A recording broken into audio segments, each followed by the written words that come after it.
For 33 years, I prepared Christmas Eve dinner, only to be told I was no longer of any use.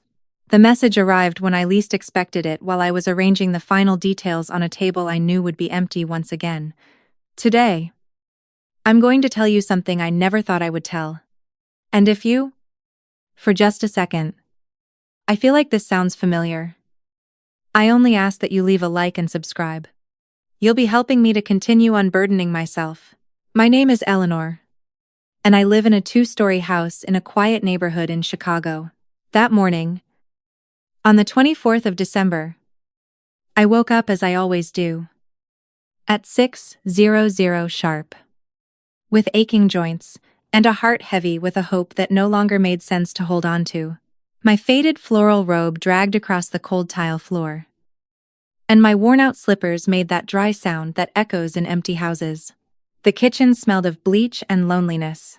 On the wooden table, I had left the shopping list for Christmas dinner prepared: a standing rib roast, a honey-baked ham, pecan pies from a local bakery, festive Christmas cookies, in the same dishes I had cooked for more than 3 decades, hoping that my son Michael, my daughter-in-law Jessica, and my 2 grandchildren would come for dinner. But deep down in my soul, I already knew what was going to happen. The phone rested silently on the small table in the living room next to the family photographs I had placed with so much love years ago. In the largest one, Michael was hugging me on his wedding day, smiling with the joy I thought would last forever. Jessica looked radiant in her white dress, promising me she would treat me like a second mother. "Eleanor, you will never be alone as long as we are here," she had whispered in my ear during the reception. What a painful lie that promise turned out to be. I dialed her number with trembling fingers. The first call went straight to voicemail. The second one did, too. On the third, Jessica answered with a tone that chilled my blood. "What do you want now?" "Eleanor, honey, I just wanted to confirm the time for dinner. I've had the roast in the oven since 50 inches the morning, and I made those sugar cookies that Michael loves so much. Look, I told you last year, and the year before, we're not coming. You've already lived your life. Now let us live ours in peace. We have dinner at my parents' house, where there's a real family atmosphere. Not like your house, full of old photos and depressing memories." I felt as if a knife had been plunged into my chest. My fingers involuntarily released the photograph I was holding in my free hand. The glass shattered against the tile floor. "But, Jessica, they're my grandchildren. It's Christmas Eve. I just want to see them. Your grandchildren are fine without the dramatic grandmother who's always crying and complaining about everything. Caleb and Chloe need joy, not pity. And Michael agrees with me. He's tired of your melodramas. 2. Is Michael there? Can I speak with him?" En éternel silence. Then, my son's harsh voice. "Mom, that's enough. Every year, it's the same story. Jessica is right. You've always been so intense, so smothering. We need our space. Besides, my kids need to grow up without emotional baggage. Your house smells old. It smells like sadness. That's not the environment we want for them." The words of my own son pierced me like broken glass. Your house smells old. It smells like sadness. The house where he had grown up, where he had played catch in the backyard, where he had cried when his hamster died, where he had brought Jessica for the first time to introduce her as his girlfriend. "Michael, I'm your mother. And I'm a father now. My responsibility is to my family. You've served your purpose. Now it's time to rest." He hung up. I stood motionless, holding the receiver to my ear, listening to the intermittent dial tone that confirmed the connection had been cut, just as every real bond with the family I had created, nurtured, and loved for 47 years had been cut. The roast was burning in the oven, The smell of scorched meat, mixed with the cinnamon aroma of the Christmas sweets I had prepared the night before. I walked to the kitchen like a ghost, turned off the oven, and took out the pan. The skin on the roast was black, completely ruined. Just like my hope. I sat on the kitchen floor, surrounded by the pieces of the broken frame. And for the first time in years, I didn't cry. I had no more tears to shed. There was only emptiness. A black hole where the heart of a mother and grandmother used to beat. In that terrible stillness, I began to remember. I remembered the sleepless nights when Michael had a fever as a child. I remembered the loans I took out to pay for his engineering degree. I remembered the $50,000 I took from my savings to help them with the down payment on their condo in Lincoln Park. I remembered the afternoons I spent watching Caleb and Chloe when they were babies so Jessica could go back to work. Above all, I remembered the last 33 Christmases. Eating alone. Waiting for a call that never came. A text that was never sent. A visit that never materialized. As I sat on the cold floor, surrounded by broken glass and broken dreams, something began to change inside of me. A small seed, barely perceptible, but real. For the first time in decades, I wasn't blaming myself. I wasn't asking myself what I had done wrong to deserve this abandonment. Instead, I was asking myself something completely different. Why had I allowed them to treat me like this for so long? Outside, the bells of St. James Church began to ring, announcing that Christmas Eve had officially arrived. Neighbors greeted each other on the street, loaded with gifts and smiles. Neighbors greeted each other on the street, loaded with gifts and smiles. Children ran in their new coats, and families headed toward houses where tables full of love and hot food awaited them. I was still sitting in my empty kitchen, but something was being born inside me. Something that had been waiting 33 years to awaken. That night, I couldn't sleep. I lay awake in the master bed I had shared with my husband, Arthur, for 20 years, staring at the water stains on the ceiling that I had never dared to fix because I had to save for the grandchildren's expenses. The heat was on low, as always, because every dollar I didn't spend on myself was a dollar I could send to Michael's account when he asked for help. And boy, had he asked for help over the years. I closed my eyes, and the images came like a painful avalanche. I remembered that February morning in 2010 when Michael showed up at my door with red eyes and a crumpled paper in his hand. It was a foreclosure notice. His consulting firm had just gone bankrupt, and he had co-signed a personal loan for $80. Ling ling ling. Mom, I'm going to lose everything. He had cried like a child who had fallen off his bike.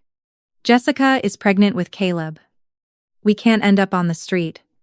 Only you can help me. I didn't have $80. Ling ling ling. But I had the house. I mortgaged it without a second thought, putting it up as collateral so the bank would lend my son the money. Arthur had died 3 years earlier, and that house was the only thing I had left of him. But what was an empty house compared to the happiness of my only son? I'll pay you back, Mom. I swear. In 2 years. Tops. He had promised, as he signed the papers, that turned my home into a mortgaged property. 14 years had passed. The mortgage was still not fully paid off. But it wasn't just that. In 2012, when Chloe was born, Jessica had come to see me with that charming smile she knew how to put on when she needed something.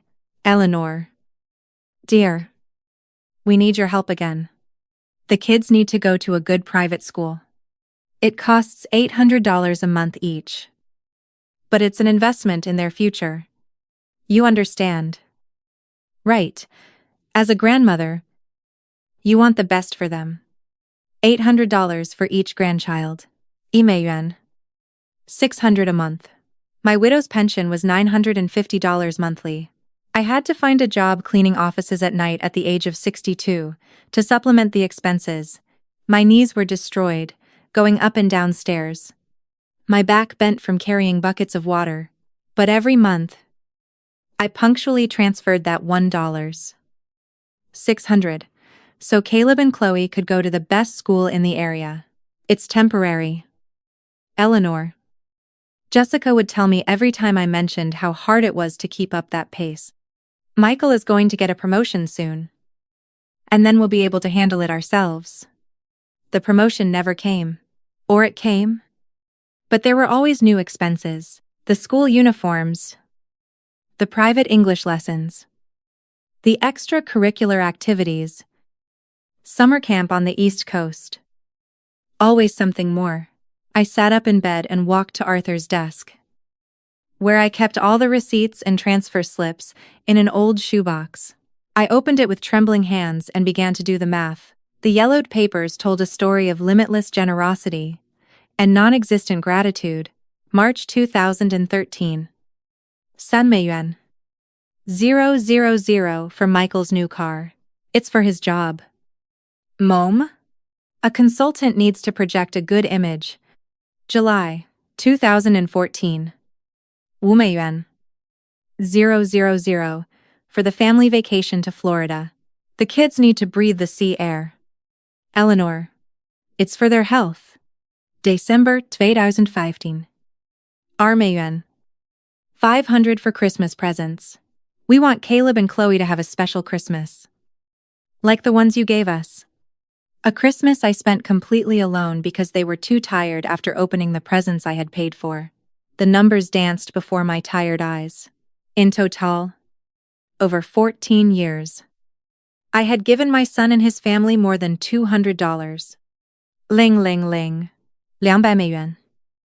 000 that had come from my home's mortgage. From my life savings. From the extra hours working as a cleaner until I was 70.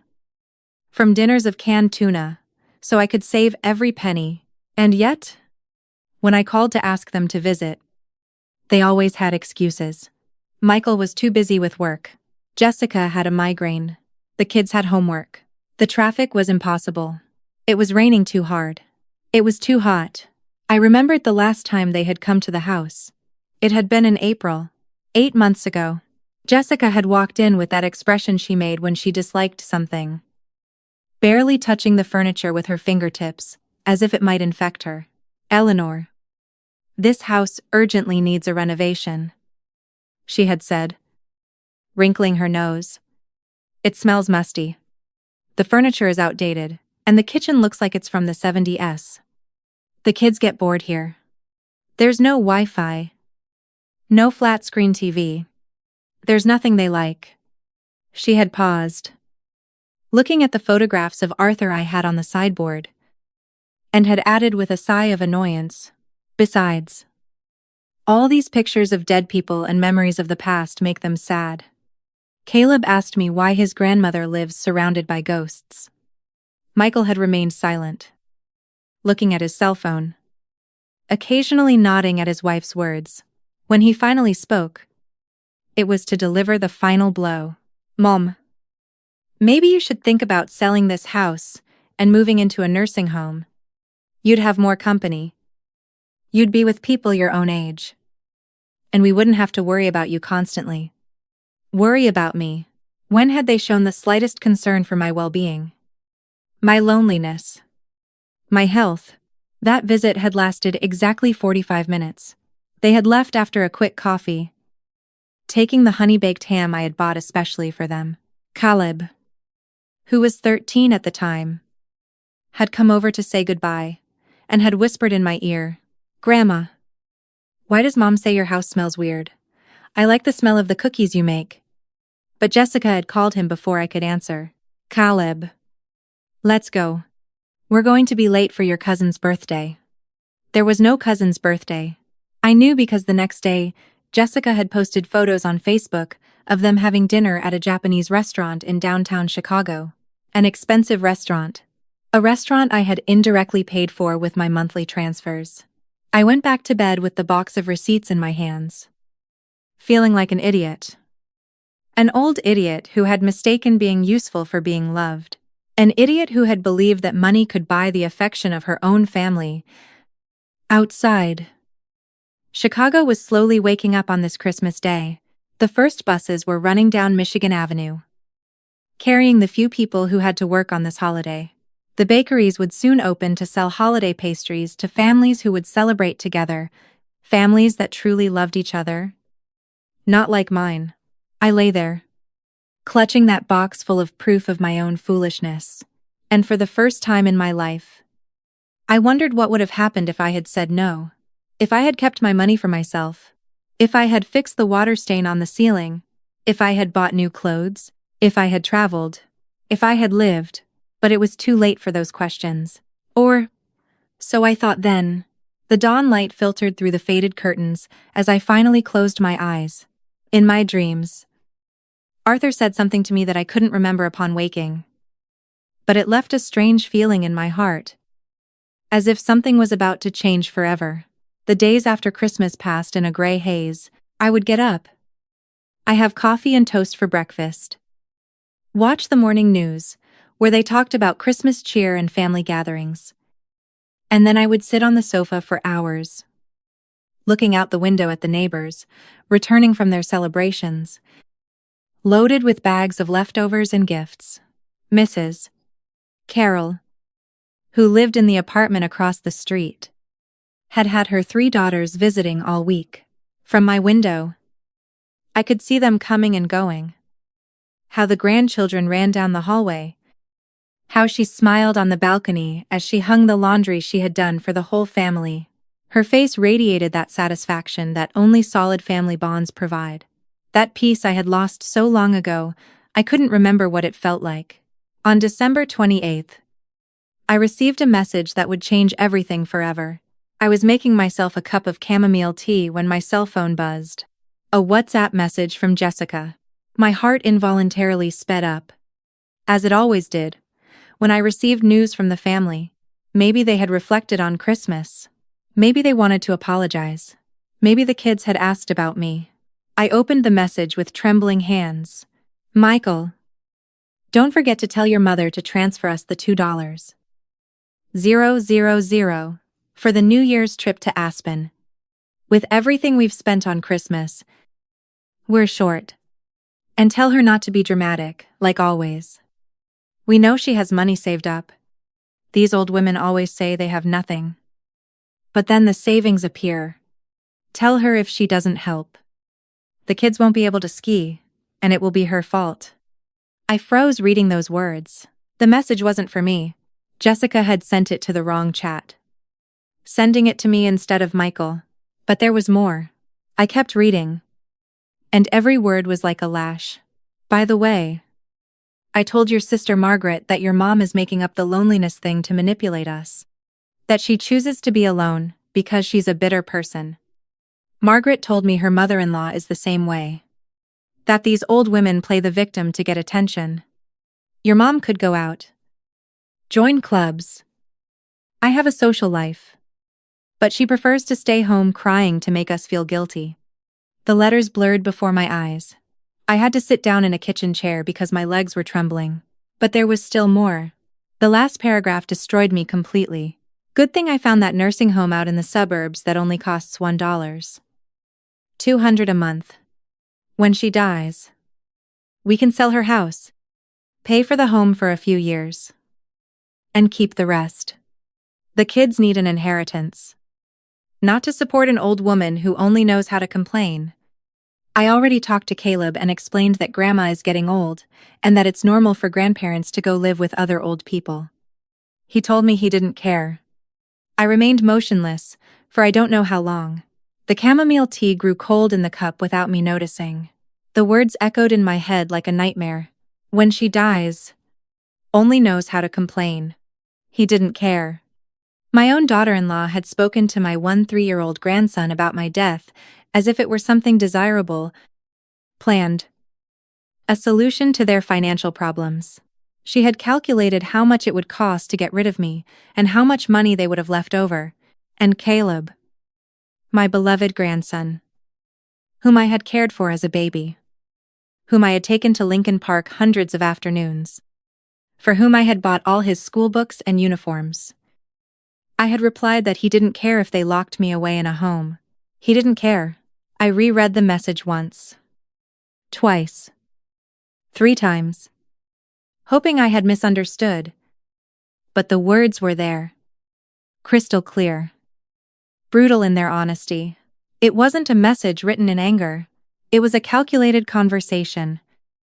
A cold planning of my future without consulting me. Without considering me. Without caring what I felt or wanted. This old woman. They had called me. As if I were no longer Eleanor. As if I were no longer a person.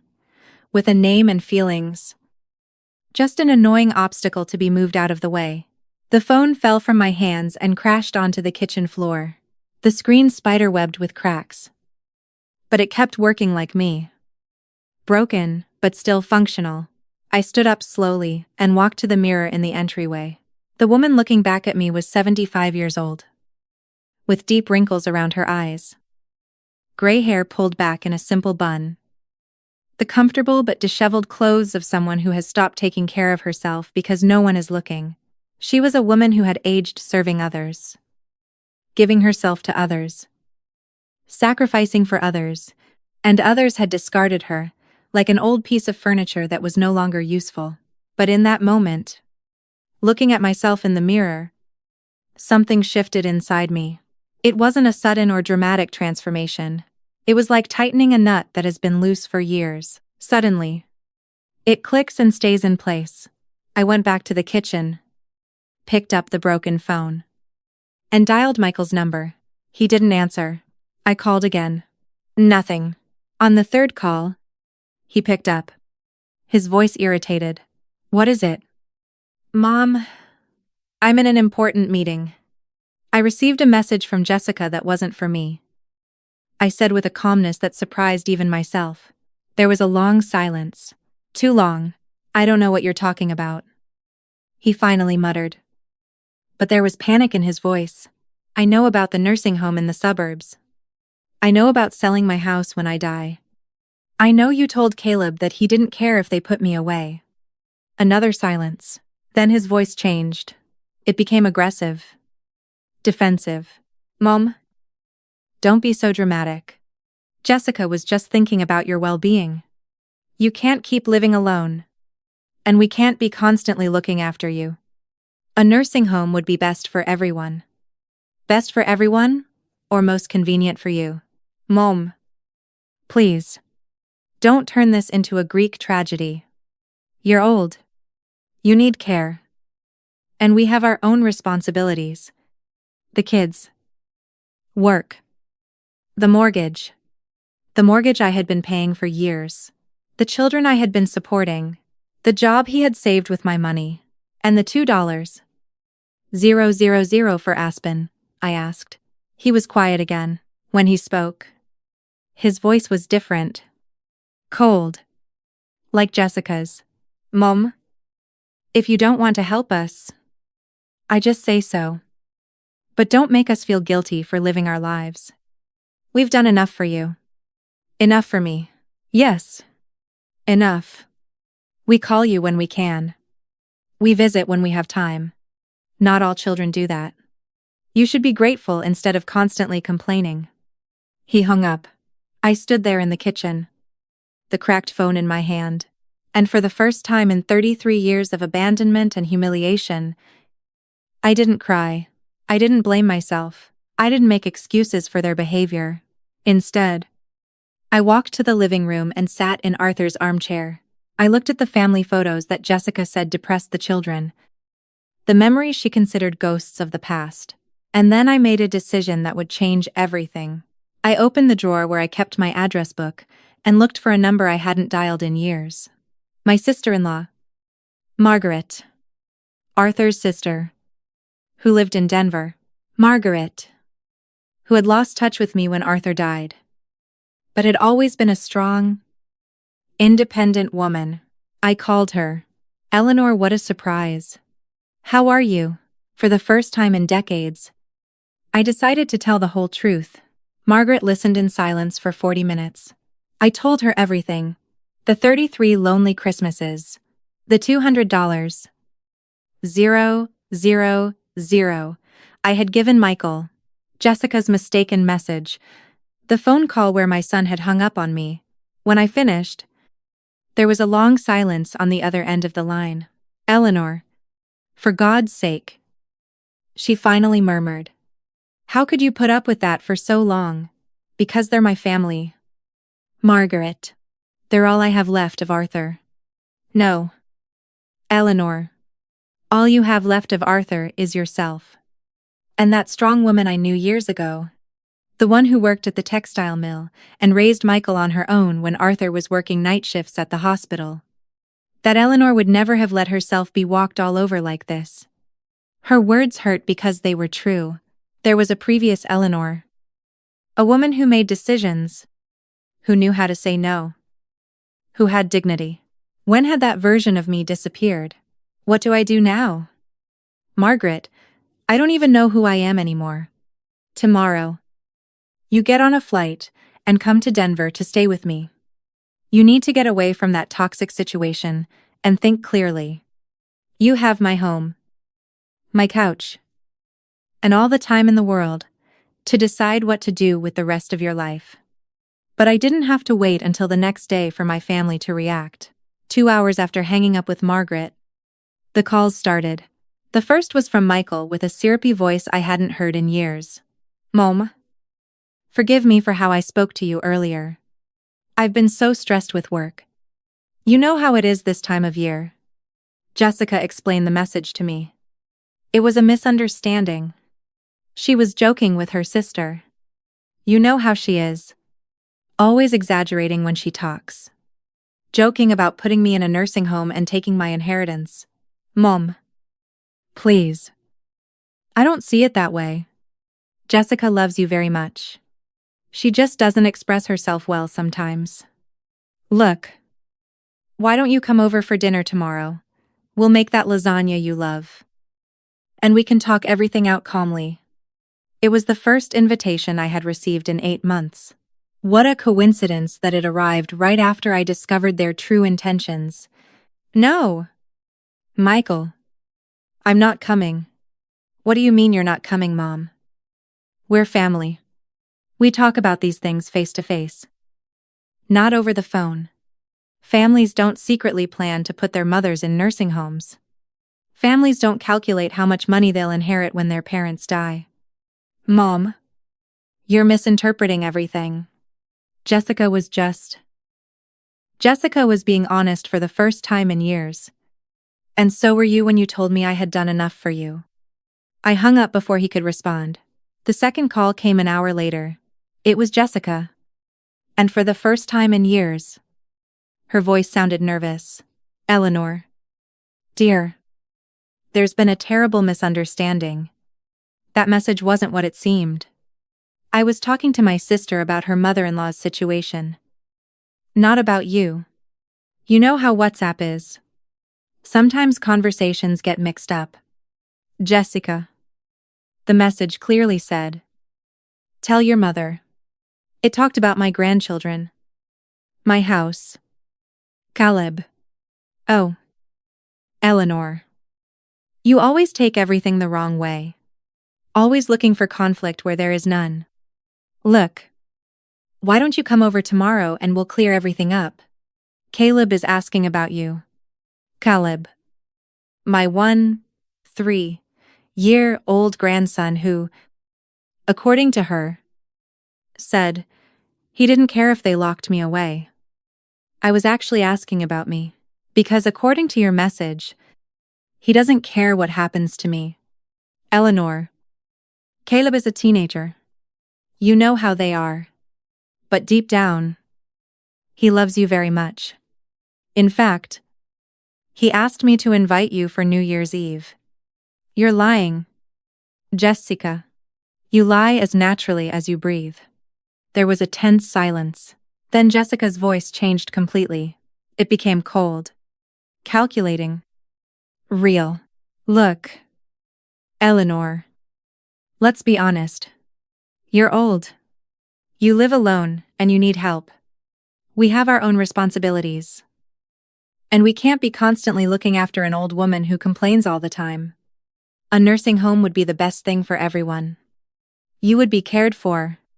We could live in peace. And the children wouldn't have to carry the guilt of a depressive grandmother. And you two could keep my house. Your house needs over $50. 0 inches renovations. Frankly, it's more of a burden than a benefit. But yes, if you weren't here, we could sell it and use the money for the children's future. Don't you think that's more useful than maintaining an empty house for a woman who won't be living much longer? Her words cut through me like blades. A woman who won't be living much longer. She spoke of me as if I were already dead. You're a monster. Jessica. I'm practical. Eleanor. And you should be. too. Stop clinging to a life that no longer makes sense, and allow your family to move on. This time, she was the one who hung up. I was left trembling on the couch, the phone in my hand. In less than 3 hours, I had seen the two faces of my family, the sweet, manipulative mask they put on when they needed something, and the real, cruel, and calculating face they showed when they felt exposed. But it wasn't over. At 9:00 at night, my doorbell rang. Through the peephole, I saw Caleb, my grandson, with a backpack on his shoulder and a troubled look on his face. Behind him, Michael was gesturing from the car, telling him what to say. I opened the door. "Hi, Grandma," Caleb said with a forced smile. "Mom told me you misunderstood some things, and Dad brought me over so we could talk." I looked toward the car. Michael waved at me as if nothing had happened, as if he hadn't hung up on me twice in one day. "Can I come in?" Caleb asked. I let him in. He sat on the couch with the stiffness of someone carrying out a mission he doesn't fully understand. "Grandma, Mom says you're upset because you think we don't love you. But that's not true. I love you a lot." "Really?" Caleb. "Yeah. Of course. And Dad says that if you want, you can come with us to the mall next weekend. We could go to the movies." The poor boy recited the words like an actor who has memorized a script, but his eyes wouldn't meet mine, and his hands nervously fiddled with the zipper of his backpack. "Caleb, has your mother told you anything about a nursing home?" The boy stiffened. His cheeks turned red.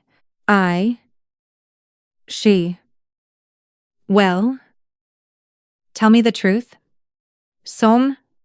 Mom said that maybe it would be better if you lived with people your own age. That you'd have more company. And that we could visit you on weekends. And what do you think about that?" Caleb looked down. When he spoke, his voice was barely a whisper. "Mom says that old people get sad when they live alone. And that they're better off in nursing homes. She says it's normal. That all grandparents go there when they get really old." "And do you think I'm really old?" "I don't know. Grandma, Mom says you are. That you can't take care of yourself anymore." I looked at this 3-year-old boy, indoctrinated by his mother to see me as a burden, as a problem to be solved.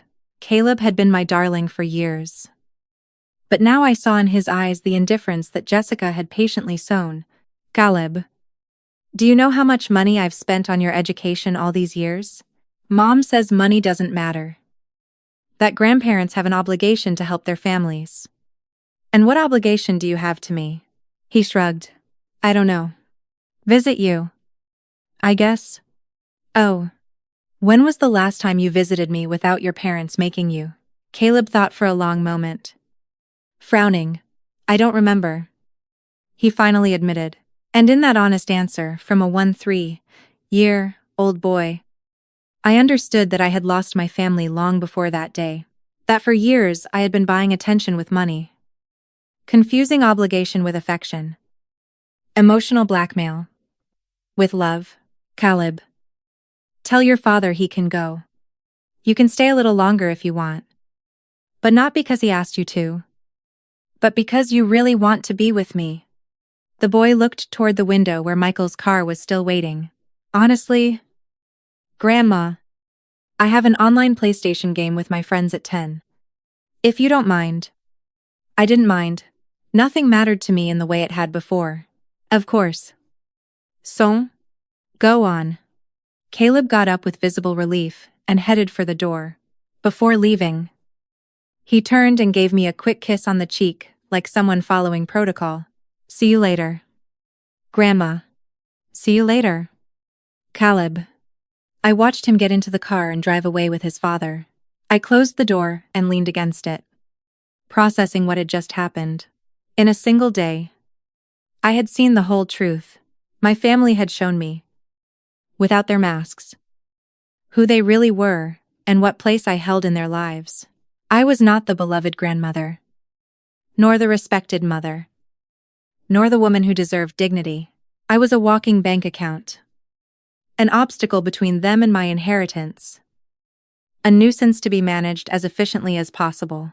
But I had also discovered something more important, that I was no longer afraid to see them for who they were. And that, surprisingly, made me feel free for the first time in decades. That night, I slept for 7 hours straight for the first time in years. I didn't wake up at 3:00 the morning worrying if Michael might need money for some unforeseen expense. I didn't get up at 5:00, thinking about what I could cook to tempt them to visit.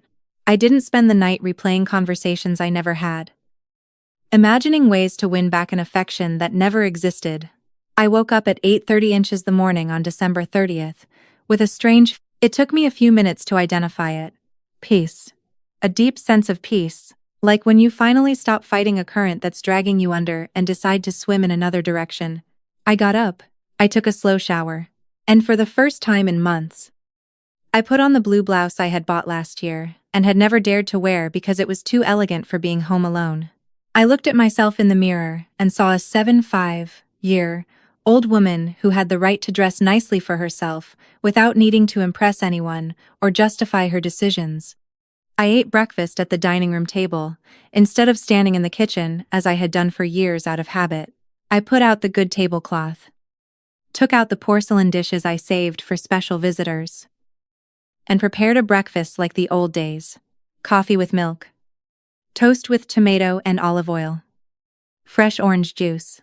I took my time, savored every bite, and didn't turn on the television to fill the silence. The silence no longer scared me. After breakfast, I did something I had been putting off for years. I called the bank. Good morning. How can I help you? Good morning. My name is Eleanor Morales. I need to cancel all the automatic transfers from my account. One moment. Please. Are you referring to automatic bill payments? No. I'm referring to the transfers I make every month to my son Michael Morales' account. There was a pause. I heard the clacking of a keyboard. I see you have monthly transfers set up for the amount of $1. Lubai. Do you wish to cancel them? Yes. All of them. And I also want to be notified if anyone tries to make charges to my account without my express authorization. I want to sign whatever is necessary so that no one but me can touch my money. Of course. Mrs. Morales. Could you stop by the branch this morning? You'll need to bring your ID and sign some documents. I grabbed my purse, left the house, and walked to the bank branch on Clark Street. The Chicago air was cold but crisp, and every step felt like a small victory. I wasn't going to the bank to withdraw money for others, but to protect my money for myself. The manager, a young woman named Lauren, greeted me professionally and explained all the changes I could make. Mrs. Morales, I also see that you have a mortgage on your home that is almost paid off. There's only about $15 no left. With the savings you have in your account, you could pay it off completely if you wish. 15 yuan. Ling ling ling. An amount that would have once seemed impossible to gather, but that I now had available because I hadn't sent transfers to my family for a month. Yes. I want to pay off the mortgage today. Perfect. I can also set up a new debit card with higher security limits. And I recommend you activate SMS notifications for any activity on your account. While Lauren prepared the paperwork, she gave me a piece of information that left me frozen. By the way, I see that last month there was an attempt to access your online account from another device. The system blocked it automatically. But do you know anything about that? No. I don't have an online account. I don't know how to use those things. Someone tried to access it using your personal information. Probably someone who knows your social security number and other basic details. Have you shared that information with any family members? Michael. Of course. It was Michael. He had tried to get into my online bank account to see exactly how much money I had. Or worse, to make transfers without me noticing. Yes. I know who it was. I murmured. Can you do anything to prevent it? It's already been done. We've changed all your security credentials and set up a two-factor authentication system. No one will be able to access it without you personally authorizing each transaction. I left the bank feeling like a different woman. For the first time in years, my money was truly mine. My house was completely mine, and my decisions were exclusively mine. On the way home, I stopped at the Green City Market. It had been months since I'd gone. Having fallen into the routine of buying only the essentials at the supermarket next door, but that day, I wanted good tomatoes. Real prosciutto. Artisanal olives. And a sharp cheddar cheese. For how many people? Beautiful, the man at the deli counter asked me. For one. I replied, without shame. For me? That's great. A woman who takes care of herself. I like to see that. I bought ingredients to make myself a real dinner. Not a survival meal. I bought flowers for the living room table. I bought a bottle of red wine because I felt like having a glass with dinner and didn't have to explain myself to anyone. When I got home, the bags were heavy. But it was a pleasant weight. The weight of having chosen. Of having indulged. Of having decided to give myself the luxury of eating well without guilt. I put the flowers in a vase that had been stored in a closet for years. The living room was instantly transformed. It was no longer the sad room of an abandoned woman, but the welcoming space of a woman who had decided to take care of herself. At 20 inches the afternoon, the phone rang. Michael? Mom? I just spoke with the bank. They told me you canceled the transfers. That's right. May I ask why? Do you know that Caleb starts the new term in 2 weeks and needs new books? Caleb and his books are his parents' responsibility. Not mine. Mom. You can't do this. What's going to happen with the school? With the house expenses? I don't know. Michael. It's not my problem anymore. Of course. It's your problem. We're your family. My family planned a future for me in a nursing home without consulting me. My family calculated how much money they would inherit when I died. My family told my grandson it didn't matter if they locked me away because it was normal for old grandparents to disappear. Mom? That was a misunderstanding. No. Michael. It was the truth. For the first time in years, someone told me the truth about what you think of me. So, what are we supposed to do now? How are we going to pay for private school? You can send the kids to a public school. You can cut back on your expenses. You can work more hours. You can do what the rest of normal people do. Live within your means. Mom? Don't be cruel. Jessica is pregnant again. She can't work more hours. Jessica was pregnant. Another mouth to feed. Another child I would have to support while they took the credit for being parents. Congratulations. I said in a completely neutral voice. I hope you'll be very happy with your third child. Is that all you're going to say? Your new granddaughter or grandson will need things? We'll have more expenses. Not will have. You'll have. I am no longer part of that equation. Mom, please reconsider. You know we love you. But we need your help. You need me. You don't love me. And for the second time in 2 days, I hung up on my son. But this time, instead of feeling guilt or sadness, I felt something completely new: pride. That evening, I prepared the most elaborate dinner I had cooked in months. Roasted vegetables, grilled steak with peppers, and for dessert, homemade pudding, just like I used to make when I was young. I poured myself a glass of wine, put classical music on the radio, and dined slowly, savoring every bite. There was no one waiting for me at home to ask why I was late. There was no one criticizing the food or comparing it to other places. There was no one asking me for money between courses. It was the first dinner in years where I felt completely present, completely in charge of my own life. After dinner, I took out a photo album I hadn't looked at in years. Photos of Arthur and me when we were young. Photos of our trips before Michael was born. Photos of happy moments when I didn't yet know that love could be used as blackmail. I had been a whole person before I became a mother. I had dreams, hobbies, friends. I had worked. I had traveled. I had been happy without needing to buy anyone's affection. That night, before going to bed, I did something I hadn't done in years. I planned the next day. Not based on what my family might need, but based on what I wanted to do. Tomorrow I would call Margaret to tell her my decisions. Tomorrow I would go to the library to see what workshops they offered for people my age. Tomorrow I would start rebuilding the life I had abandoned for a family that had never valued me. And for the first time in 33 years, I fell asleep smiling. December 31st dawned with a leaden gray sky that threatened rain. But I woke up with an energy I hadn't felt in decades. It was the last day of the year that had marked the end of my old life, and I wanted to close it with dignity. At 9:00 the morning, my doorbell rang. Through the peephole, I saw Jessica, but this time she wasn't alone. She was holding Chloe's hand. My 1-year-old granddaughter. And behind them was Michael carrying a suitcase. I opened the door but didn't step aside to let them pass. "Eleanor, we need to talk," Jessica said in a trembling voice.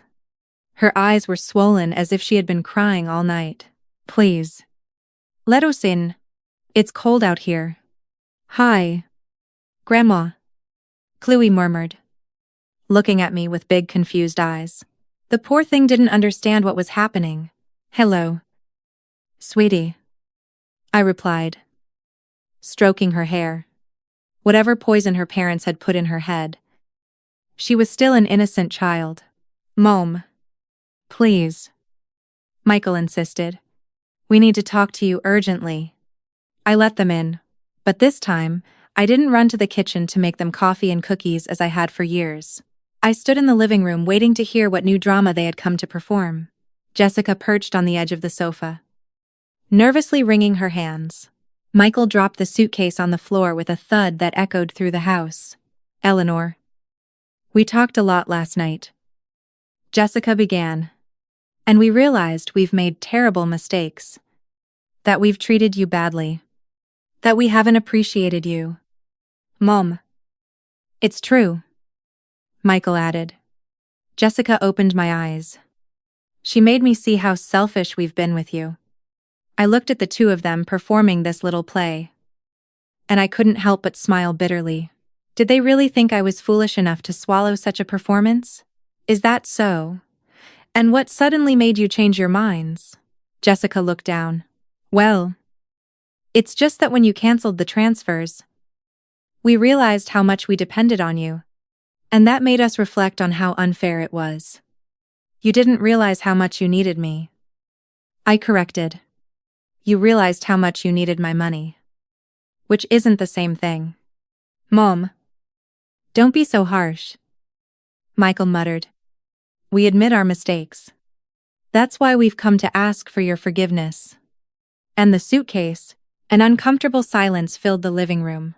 Jessica and Michael exchanged a quick glance. "Well," Jessica finally said, "it's because we also wanted to propose something as a gesture of goodwill." "What gesture?" "That I come to live with you." Jessica announced with a forced smile. To take care of you? To keep you company. That way you won't be alone. And we can have peace of mind knowing you're well looked after. I stared at her in disbelief. Had she really just offered to move into my house as if it were a favor she was doing me? And Michael? He would stay with the kids at our apartment. Jessica explained quickly. At least until the baby is born. Then we'd figure out how to organize things. I see. And who would pay the bills for this house with Jessica living here? Another guilty silence. Well? You have your pension. Michael muttered. And we could help out where we could. With my money. I finished the sentence. Because without my monthly transfers, you can't help with anything. Eleanor. Don't look at it like that. Jessica pleaded. Think of it as an opportunity for us to be a real family. I would take care of the house. The shopping. The cooking. With my money. I insisted. You wouldn't be lonely anymore. You wouldn't feel abandoned. I looked her straight in the eye. Jessica. How long has it been since you've worked? What? Well? Since Caleb was born. 13 years ago. But now I'm pregnant again. So. 13 years without working. And now you want to come live in my house. Have me pay all the bills? Have me support you. And in return, you would do me the favor of keeping me company. That's not. It's not like that. She stammered. Then what is it like? Jessica fell silent. Michael cleared his throat. Mom. The financial situation is very difficult. With the pregnancy. Jessica can't work. And my salary alone isn't enough to support the whole family. We thought that if she were here with you, we could save on a lot of expenses, and I would support all of you. It's not supporting. It's sharing family resources. Michael, have you ever supported me? Have you ever paid my bills? My food? My medicine? My utilities? Well, no. But have you ever taken me out to dinner at a restaurant? Bought me clothes? Paid for a vacation for me? Mom? We have a lot of expenses. The kids. The kids I've been paying for 13 years. The school I've financed. The vacations I've paid for. The mortgage I helped pay. Yes. But things are different now. Jessica interrupted. Now we really want to take care of you. Take care of me, or live off of me. Eleanor. Don't be unfair. She protested. I would be here with you 24 hours a day. I'd cook the food you like. I'd clean the house. I'd help you with everything you need. Like a housekeeper. Like a daughter taking care of her mother-in-law. I started to laugh. A bitter but liberating laugh. Jessica. You have never treated me like a mother. Not even like a person. For 13 years, you've treated me like a walking ATM. That's not true. Yes. It is. And now that the ATM is broken, as you come offering yourself as a caregiver in exchange for me supporting you. 2. That's not it. Then what is it? Jessica fell silent. Her cheeks flushed with shame and anger. Michael intervened. Mom. Let's be practical. You're getting older. You live alone. And we need financial help. It's a solution that benefits all of us. Oh. Really? And how exactly does it benefit me? You'd have company. Got it. You wouldn't be alone. Michael. I'm not alone by chance. I'm alone. Because you two abandoned me. Because for 33 years, have you preferred to live your lives without including me? Because when I called you, you were always busy. Because when I invited you, you always had better plans. But it's different now. Jessica insisted. Yes. It's different now. Now you need me. Before. You only needed my money. Now, in addition, you need my house. That's not true. Jessica, how many times have you come to visit me this year just for the pleasure of being with me? Without asking for money. Without needing anything. Just to spend time together. A deathly silence filled the room. And you, Michael, how many times have you come to see me just because you missed your mother? Another silence. But Chloe came. Jessica finally muttered, pointing to the girl who had remained silent all this time. Chloe likes being with you. I looked at my granddaughter, who was watching me with those big sad eyes. Chloe. Sweetie. Do you like coming to Grandma's house? The girl looked nervously at her parents before answering. Mom says your house is very old and smells weird. She whispered. But I like the cookies you make. Jessica turned red. Chloe. I don't say that. It's okay. I told the girl. You can tell the truth. Mom also says you're very dramatic and always complain about everything. But I don't think that. And what do you think? I think you're sad because nobody comes to see you. Out of the mouths of babes. Chloe had summarized in one sentence what her parents refused to acknowledge. You're right. Sweetie. I have been very sad for many years. And you're not sad anymore.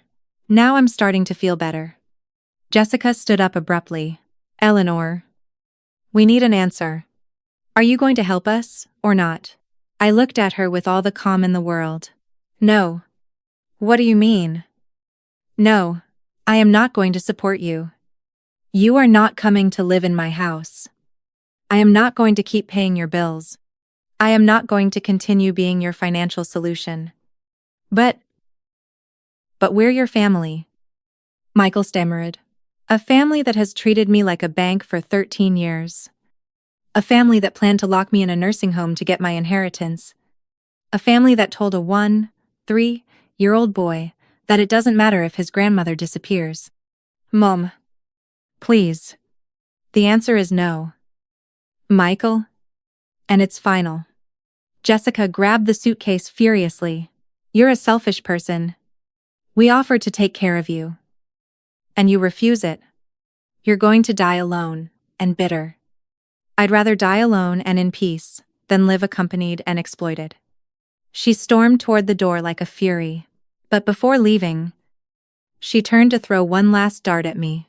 Don't expect us to call you again. It's over. We gave you one last chance. Perfect. I replied with a smile. It was exactly what I had been waiting to hear. They left. Slamming the door, Chloe looked back at me over her shoulder sadly before Jessica dragged her down the stairs. I was left alone in my living room, surrounded by a silence that, for the first time in years, didn't scare me. It was the silence of freedom. That night, as Chicago celebrated the arrival of the new year with fireworks and chimes, I toasted to myself with a glass of sparkling wine. For the first time in my life, I was completely alone on New Year's Eve. And for the first time in my life, it didn't hurt. It was the beginning of everything. The first days of January passed with a tranquility that felt strange but comforting. On January 2nd, keeping the promise I had made to myself, I called Margaret to tell her everything that had happened since our last conversation. Eleanor. I can't believe it. She murmured, after hearing the whole story. They offered to have Jessica move in with you so you could support her. That's the height of cynicism. The worst part is that for a second, I actually considered if it would be better to accept. I admitted. The habit of giving in is very strong.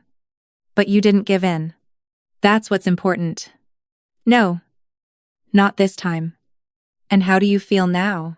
I thought before answering. How did I feel? It was hard to explain.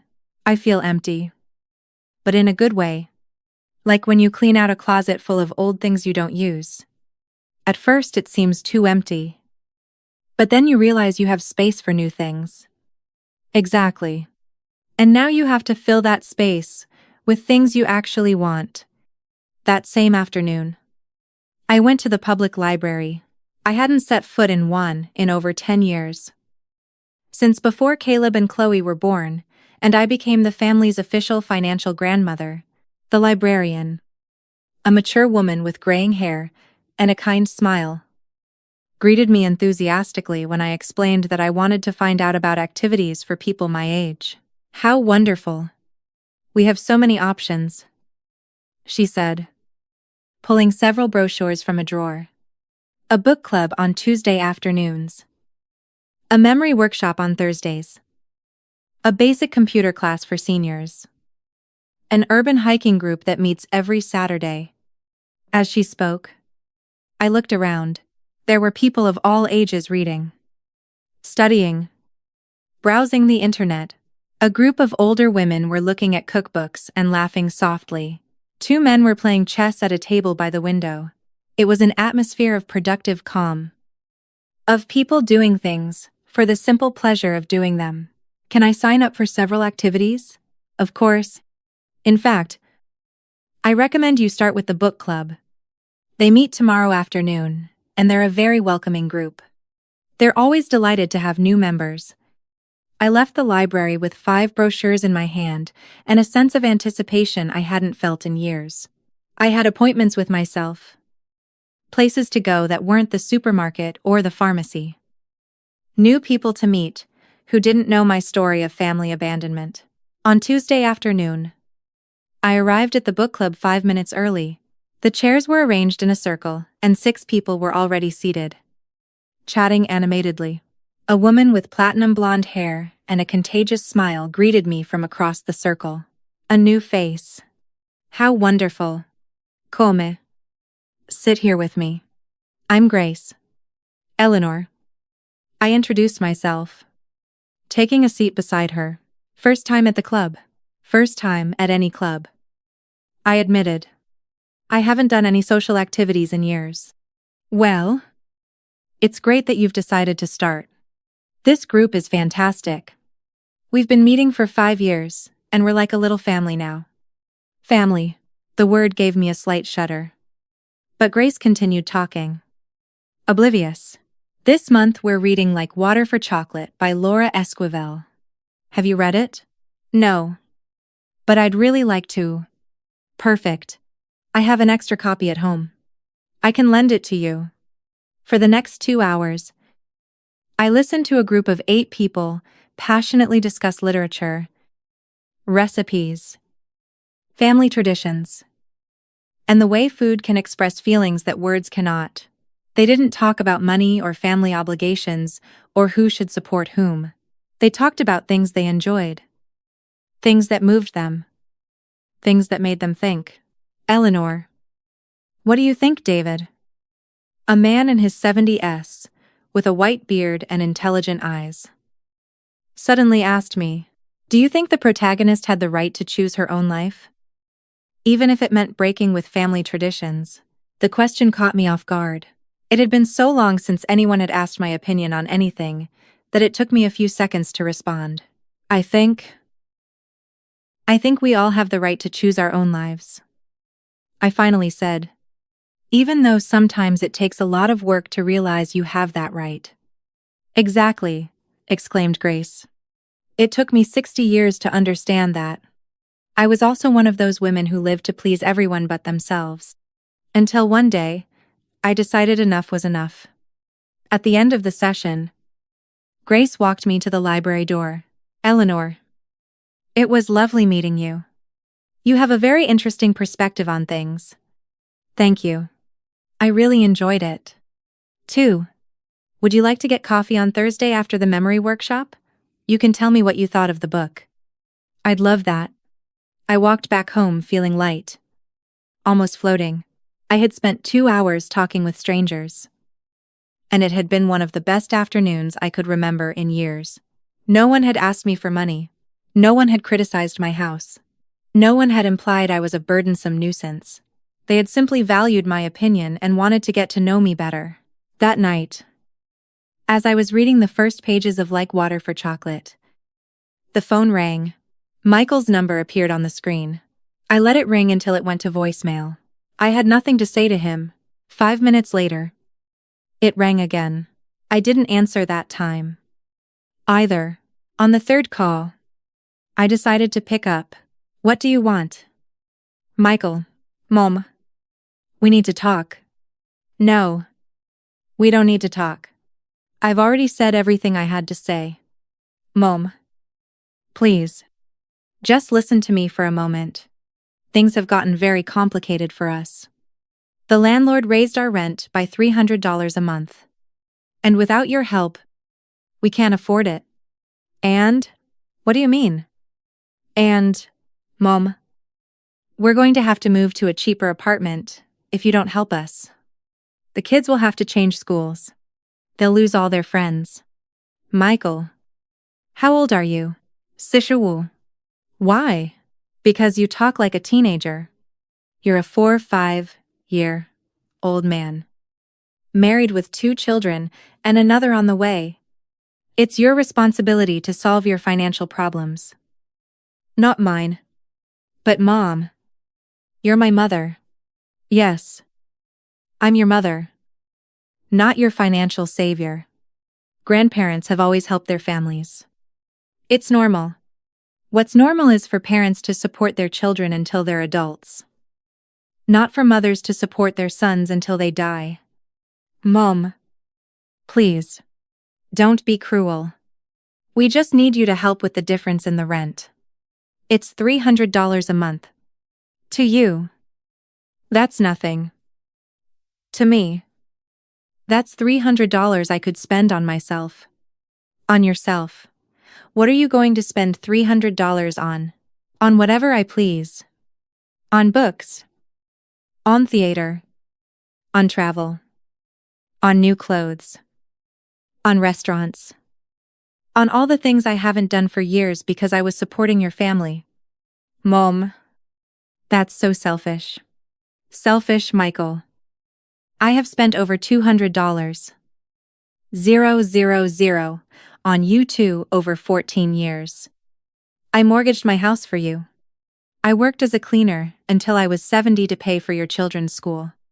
I have given up having a life of my own to finance yours. And after all that, you have the nerve to call me selfish because I don't want to support you anymore. But we're desperate now. And I was desperate for 33 Christmases waiting for a call from you that never came. And no one was concerned about my desperation. That's different. No. Michael. It's exactly the same. The difference is that you never put a price on my desperation. Mom. If you don't help us, it will be your fault that your grandchildren suffer. There it was again. The same old emotional blackmail. Guilt as a weapon of manipulation. My grandchildren are going to suffer because their parents don't know how to live within their means. Because you have taught them that there's always someone else who will solve their problems. Because you have given them a life of luxury you couldn't afford. Maybe a little reality will do them good. Maybe they'll learn what it means to value things when they aren't just handed to them. I don't recognize you. Mom. What's happened to you? What's happened is that I've woken up. Michael. What's happened is that after 75 years, I've understood that my life is worth living. Too. And what about us? What about you? You're adults. Solve your problems like all the other adults in the world. Mom. If you don't help us this time, we're never going to call you again. Perfect. That's exactly what I was hoping to hear. And for the 4th time in a week, I hung up on my son. But this time, instead of feeling sadness or guilt, I felt a sense of power I had never experienced before. For the first time in my life, I had put my own needs before others. For the first time, I had said no without apologizing. I returned to my book and my cup of tea. And I continued to read about a woman who cooked her emotions because she didn't know how to express them any other way. I had already begun to express mine with words, and it felt extraordinarily good.